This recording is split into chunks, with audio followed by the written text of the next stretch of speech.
Ahí se supone que estoy grabando, creo. Agarremos el micrófono. Sí, sí, ya está grabando.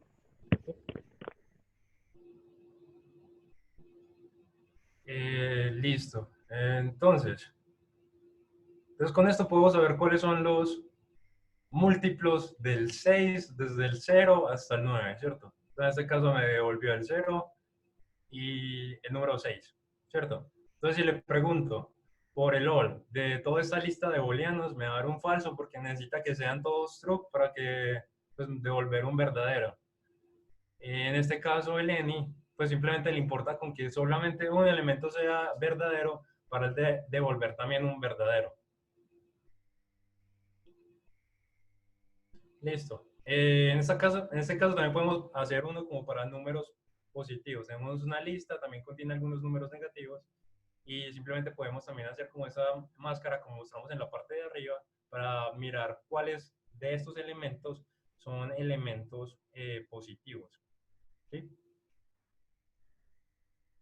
Listo. Y hablemos entonces un poco de las matrices. Entonces resulta que, así como Python básico, para representar una matriz, la mejor estructura dentro de Python sería una lista. Entonces, para crear una matriz sería simplemente hacer como una agrupación de listas dentro de listas. Entonces, en este caso, vamos a crear esta matriz de acá, con estos elementos.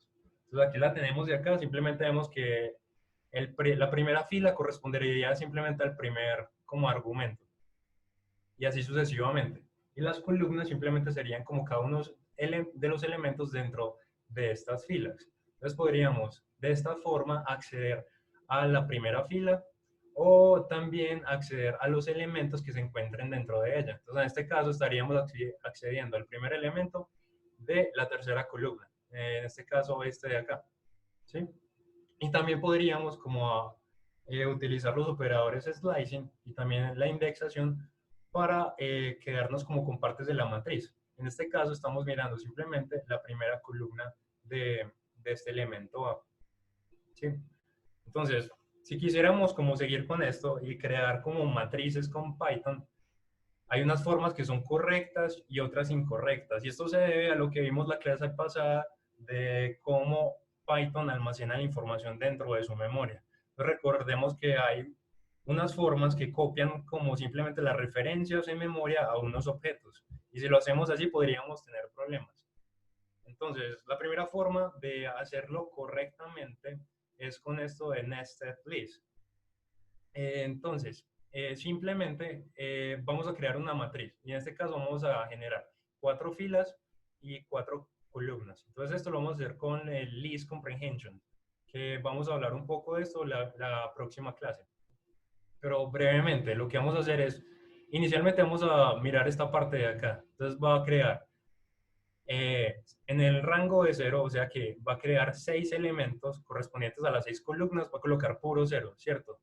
Y toda esta lista que tenemos acá, ¿cierto? Todo ese elemento entre los corchetes, lo va a hacer 4 veces correspondientes entonces a las 4 filas que queremos crear. Entonces nos crea una matriz de este estilo, ¿sí?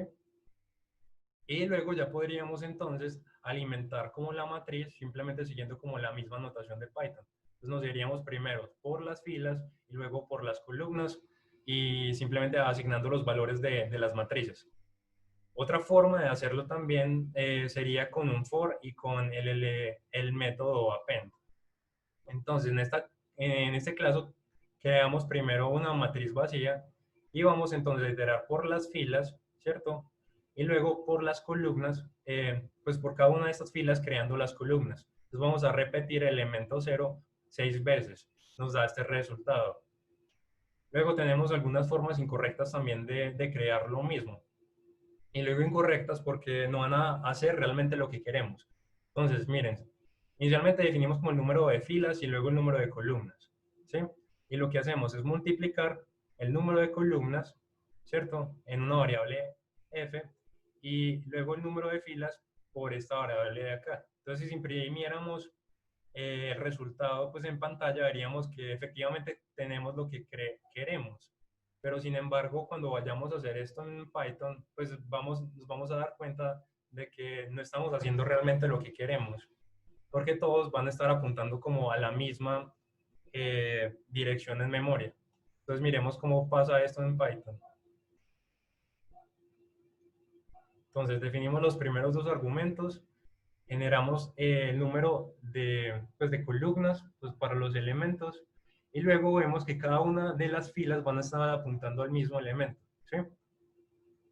Entonces, cuando decidimos entonces alimentar un elemento, en este caso, la segunda fila y el tercer elemento, o sea, este de acá, esta referencia se va a copiar a todos los elementos como podemos ver aquí, ¿sí? Luego, entonces, ¿cómo copiar matrices? Entonces, otra forma incorrecta de hacer esto sería con el operador de copia, ¿cierto? Porque este operador lo que hace es copiar también las referencias de los elementos que tenemos. Listo, a esta reunión me dice que le faltan 10 minutos. Entonces, si se llega a cortar, ya saben qué hacer, se vuelven a meter simplemente al link. Entonces, visualicemos cómo se comporta esto en Python.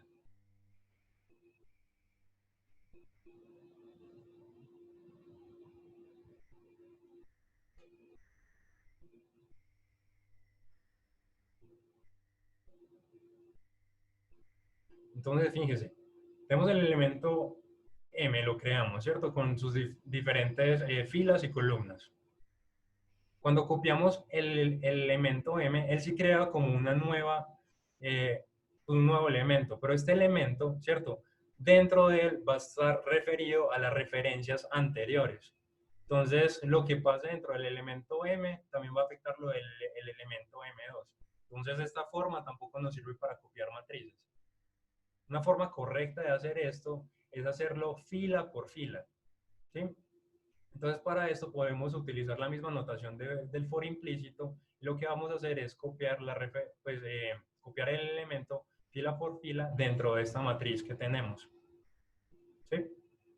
Otra forma de hacerlo es también importando el módulo copy y dentro de él utilizando el deep copy, porque este deep copy sí copia los elementos uno a uno y pues sin copiar las referencias de ellos.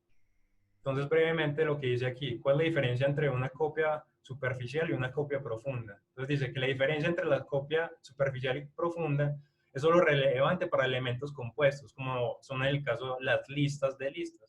Entonces, es decir, objetos que contienen otros objetos. Es una copia superficial, construye un objeto compuesto e inserta referencias dentro de él de los elementos encontrados dentro del objeto original. Una copia superficial es una colección en una colección es una copia de la estructura, más no de los elementos. Entonces eso es muy importante, simplemente copia la estructura. Como veíamos, como en esta parte de acá, copió la estructura del elemento M. Pero esto simplemente son referencias a lo que estaba pasando en el elemento M.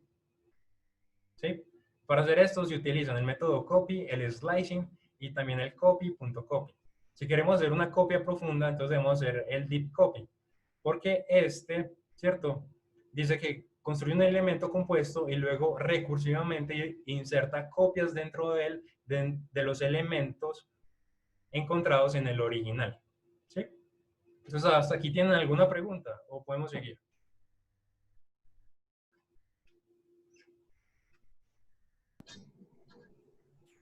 Adelante, adelante. Listo. Entonces, ahorita ya vamos a ver la parte de ciclos.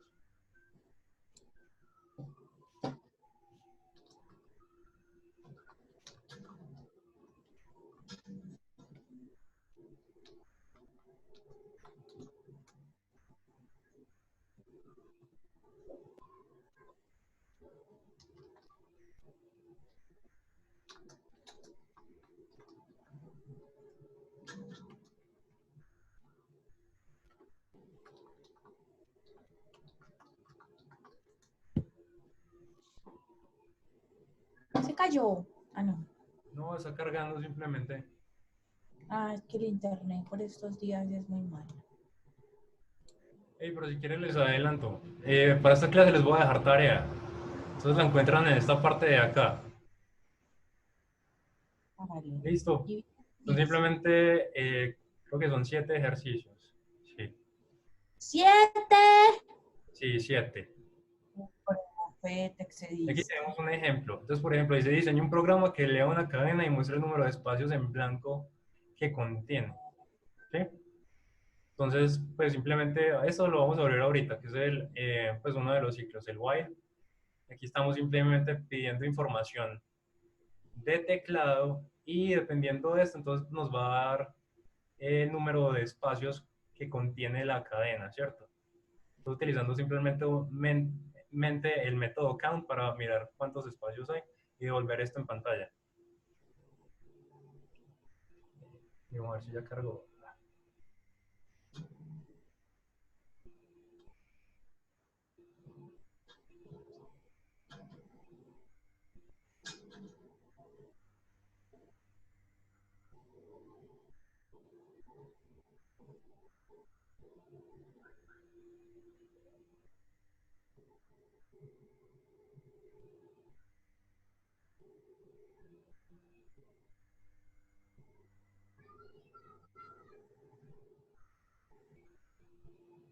Listo. Entonces hablemos un poco de las estructuras de control o básicamente de los ciclos. Entonces el primero de ellos es el if. Entonces en el if básico tenemos simplemente pues una estructura, que sería como el if, la condición que queremos analizar y la orden que queremos ejecutar en la parte de abajo, ¿cierto?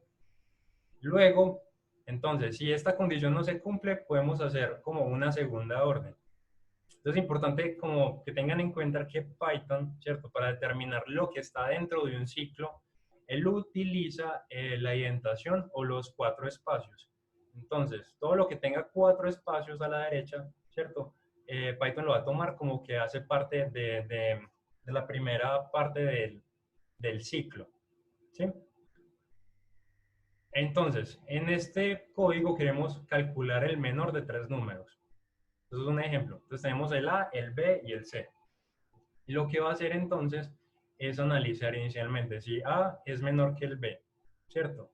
Entonces, luego, si esto es verdadero, va a entrar a esta parte de acá del ciclo, ¿cierto? En donde hay otro ciclo if. Entonces, este otro condicional va a mirar si A es menor que C. Si esto es verdadero, entonces va a devolver que la variable R va a ser igual a A.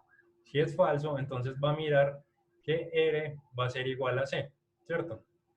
Entonces, volviendo al ciclo original, si A no es menor que B, va a ejecutar esta parte de acá, en donde va a analizar condiciones similares, pero ya analizando la variable C, comparándola con la variable B. Y finalmente, entonces nos va a devolver cuál es el menor de las 3 variables que definimos inicialmente. ¿Sí? Entonces, otra variación del ciclo if es el if-else. Entonces, simplemente es como agregar otra condición de evaluación dentro del ciclo. Y pueden ser pues muchísimas, las que ustedes quieran. Entonces, simplemente es como alargar lo que teníamos acá. Entonces, inicialmente definimos que se evalúe una condición. Si esto no es verdadero para Python, va a evaluar entonces otra condición que podríamos definir, una condición 2. Y si esto es verdadero, entonces va a entrar pues, a hacer un procedimiento. Y así sucesivamente hasta que pues, se termine el ciclo. Entonces, si ninguna de las condiciones que evaluamos, ¿cierto?, son verdaderas, va a proceder a realizar lo que tengamos en esta parte de acá. Entonces, veamos un ejemplo de esto. Entonces, aquí en pantalla vamos a pedir que nos digiten un número. Entonces, esperemos que se conecte con el servidor. Entonces, en este caso me dice como entre un número. Entonces, voy a entrar un número como el 60, ¿sí? Entonces, lo que hacer inicialmente es evaluar si el número X es menor que 0. Si esto es verdadero, nos va a devolver que el número es negativo. Pero no es verdadero, entonces va a seguir. Entonces, aquí evalúa si el X es igual al 0. ¿Cierto? De ser esto verdadero, nos imprime en pantalla que el número es igual a 0. Luego, como esto no es verdadero, va a seguir con la siguiente condición, que va a evaluar si el número X está entre el rango pues que sea mayor a 0 y menor o igual a 10. Si esto es verdadero, nos va a devolver esto en pantalla. Y si esto no se cumple, nos va a decir finalmente que el número es mayor que 10. Como en este caso metí 60, entonces esto es lo que se imprimió en pantalla. Entonces comparemos un poco cuáles los ciclos if. Entonces aquí simplemente tenemos un ejemplo donde colocamos como el nombre de un operacional y vamos a evaluar si está dentro de nuestra base de datos, por así decirlo. Entonces tenemos el nombre de Byron. Entonces se evalúa inicialmente si Byron es igual a Andrés, ¿cierto? Si esto no se cumple, va a evaluar si Byron es igual a Natalia. Si no se cumple, entonces va a seguir así sucesivamente, comparándolo con